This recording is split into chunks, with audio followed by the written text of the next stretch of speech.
Hello and welcome back. This is Zanthyst with Zanthyst Gaming. I'm here to give you another update to my base. Here you can see I made some changes. I covered the spikes with concrete plates. That way the spikes do not take damage from my gunfire from above, and if the zombies lose their legs, they cannot attack the spikes. You can see I have two layers now, an interior layer of spikes covered with concrete plates and an exterior layer with a row of spikes in between. The reason I have the spikes on the third slot in between is I don't have any wood, is because this way the zombies who are stuck on the interior part take damage from me and from the spikes, and then as they start to pile up they take high damage per second from the wood log spikes. Now you could ideally, or from the regular wood spikes, you could ideally go with just tons of layers of regular wood spikes, but that can lag down some systems and I think it's a little bit cheesy. Everything can die if you just make a massive field of wood log spikes like this. This is the one I have over my forge, and it killed wandering hordes and screamer zombie hordes and all kinds of stuff. So that's another way you could go. I just don't like that as much. I do it over my forge area. I actually went overkill this time, made it really large, but whatever. Okay, so now back to the actual defenses of the base. You can see that I added an extra layer of iron grates above, and that's to stop the bees from flying and sneaking up on me. If they're going to fly in on me, I'm going to see them coming because they'll have to come from the front to come down. They can't just come straight behind my back when I'm fighting. I figured out that that's what killed me last time.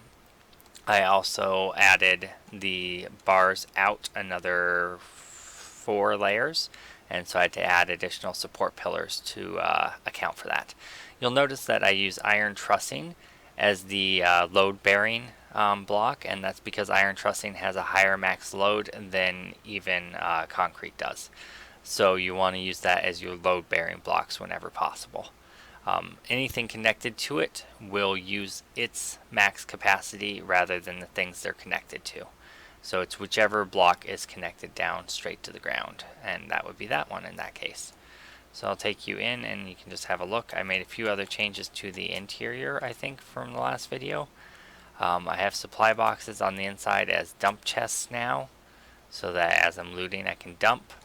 And then, like I said, I have the extra length so I can walk this entire area and shoot down. And then I have the extra row up here. This is just here to block bees from coming in. I used the scrap iron grates instead of the iron bars because it was cheaper. It was a lot less metal in the long run to make this many of them just to make an overhang. So I do find that it's causing slight stuttering when I jump because of the extra texture though, which is strange. I have 32 gigabytes of RAM and 2 980s, so there shouldn't be any RAM issues or stuttering issues. It's must be a bug in the game. So alright, last thing I want to show you is just my tunnel system down here. I updated with torches since last time I couldn't find my way when I died. That was an obvious design flaw, so I added torches in here. I mean, obviously I have a headlamp, but when I die I lose it.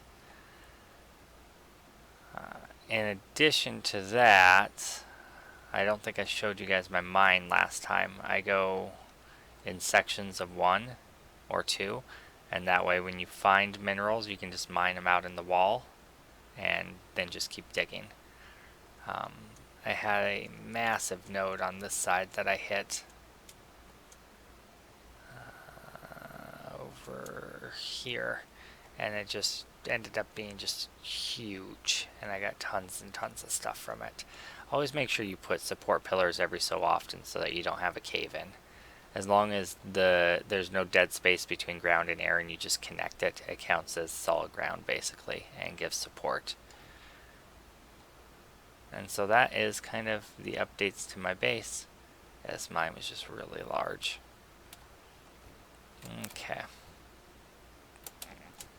And I've got my forges running, burning stone, burning metal, getting ready for Horde Night. I've got my inventory all cleaned out, just with some water. Actually, I don't even need the water because I'm hydrated enough as it is. I'll just take one last drink, or drop it apparently. Take one last drink, and throw them in here. I'm using bottles of water. I'm saving the jars so I can refill them because I'm using bottles of water to make cornbread, because if you didn't know, cornbread is the best way to restore your stamina. It just takes a full bottle of water and you don't get the empty jar afterwards. It also to restore your wellness. Bacon and eggs works really well too, but it gives you a lot more fullness per wellness versus this gives you less. So this is for every 15 fullness you get 1.2 wellness, versus for every 15 fullness here you get 1 wellness. I also took the perk so that I gain more wellness from everything I do. It's called Survivor. So I get 100% wellness from everything I do, and I get hungry 50% slower, which is good. And then I also took Health Nuts, so my maximum and minimum wellness are both raised 20.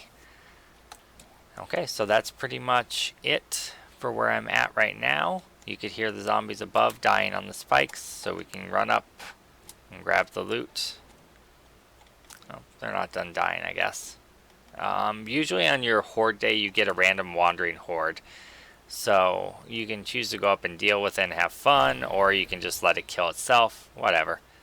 I'm one shotgun part away from having a full shotgun, and I can stop using the boomstick. I am working on leveling up my shotgun skill just by using the boomstick, because I figure I'm going to go with shotgun as my primary splatter gun for inside the cage, and then like a sniper rifle or hunting rifle for outside the cage. You can see they're just sitting here dying to the spikes. Sometime soon I'm going to extend this spike field all the way over there, because as you can see, crawlers can crawl through.